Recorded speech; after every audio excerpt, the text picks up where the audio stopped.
infrastructure. The second one is that on this problem of authority, government is actually a repository of a tremendous amount of authoritative data.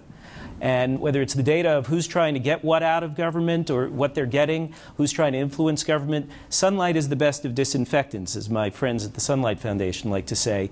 And that government needs to move into the 21st century and stop hoarding information. After all, we paid for this information.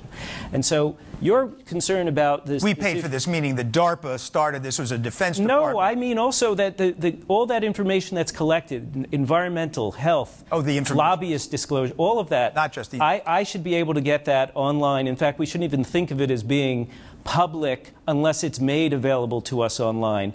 And so and I make this point because I think that the problem which you're raising, I don't disagree. It is disconcerting to have to deal with people who believe that Barack Obama is not an American citizen and what to do about that. But I don't think the answer is to somehow regulate speech or put the bad speech in a corner somewhere. The way we deal with bad speech is with better speech and more speech and authoritative information. There are plenty of sources for it.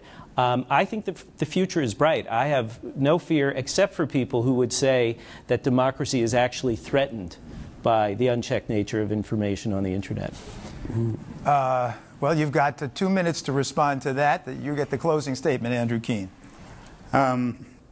Well, I think that we have danced around the subject. There are a couple of key issues. The one is economics, which I wish we'd got into more. The internet, or the digital age, or a disintermediated media, hasn't figured out a model to pay journalists, hasn't figured out a model to pay musicians. And I think until we figure out that model, we are creating an increasingly amateurized culture. Now, I'm not sure, the subtitle of my book is How the Internet's Killing Our Culture. It's not really the internet, though, it's us. The internet is a mirror, for better or worse. When we look at it, we're staring at ourselves. And when we look at the internet today, what I think we see is not Mika's notion of sunlight, but anger. What we see is a continuing and obsessive questioning of authority. That's not what democracy is. Representative democracy is built on building a coherent system of government which will elect wise people to govern in the name of the people. Democracy is not about incessantly bashing tradition, undoing meritocracy, claiming that all dominant institutions are controlled by the rich.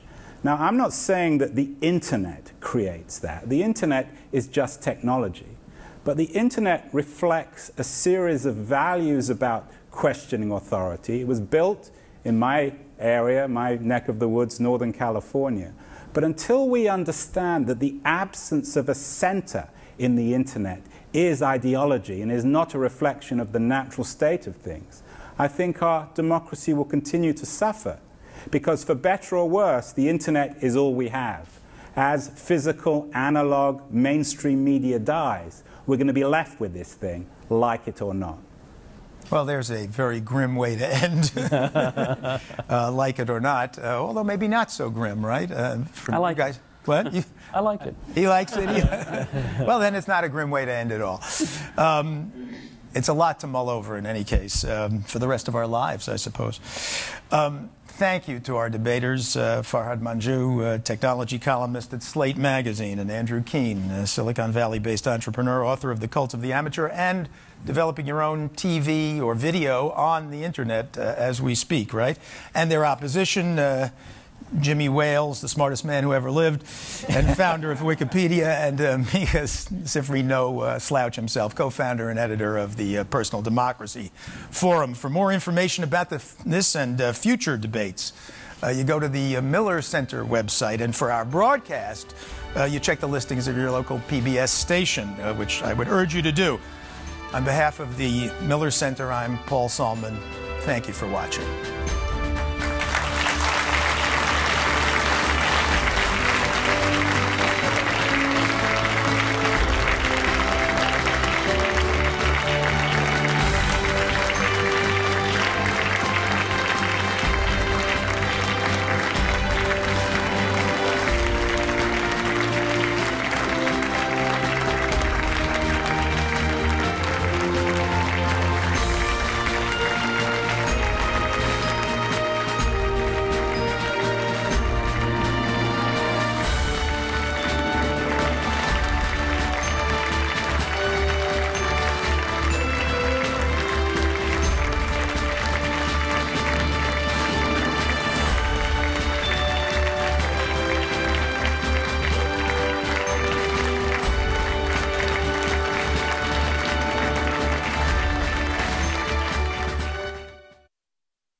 For transcripts, lesson plans, and issue papers for this debate and others in the series, log on to www.millercenter.org. This program was made possible by the generous support of Frederick W. Scott, Jr., Ann R. Worrell, and the Lumina Foundation. The economy has changed. Workforce needs have changed. And in the 21st century, skills must change. Higher education is a key to solving these challenges. Lumina Foundation for Education is committed to graduating more students from college. Because education beyond high school is the best investment we can make in the future.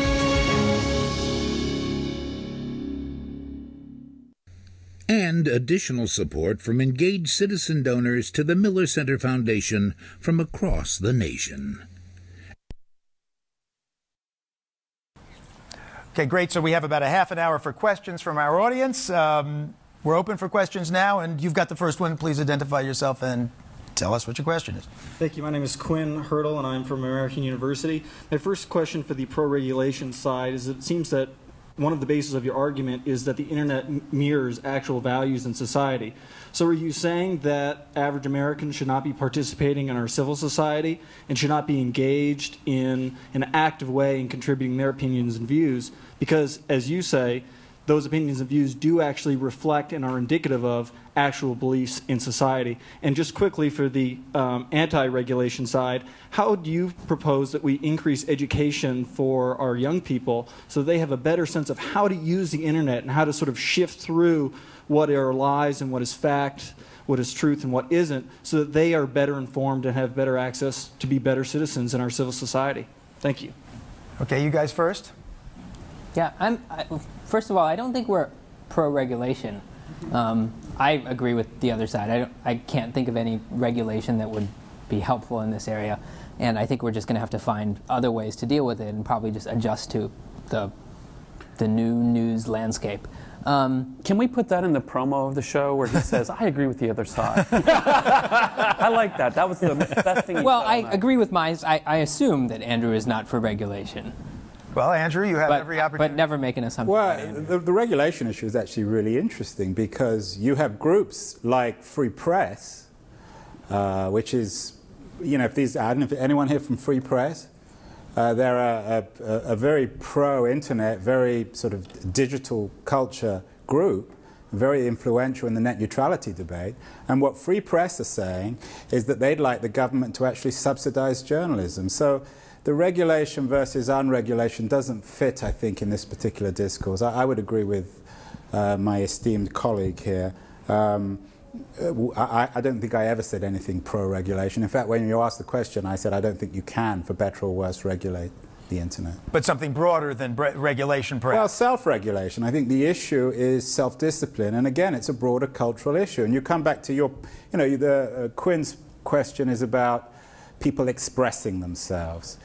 It's a very sensitive point because we live in a particularly sensitive time about self-opinion. But throughout history, you've always been able to opine in the pub, in the kitchen table. The issue is not whether one should be free to express oneself. The issue is whether one should use the internet to purely express oneself on Facebook, on Twitter, on Wikipedia, which is essentially a form of self-expression, or whether one should use this dominant media to improve oneself, to educate oneself. And the problem broadly in the culture is that we are too seduced by the ideal of self-expression, and most of us are not willing to acknowledge our fundamental ignorance.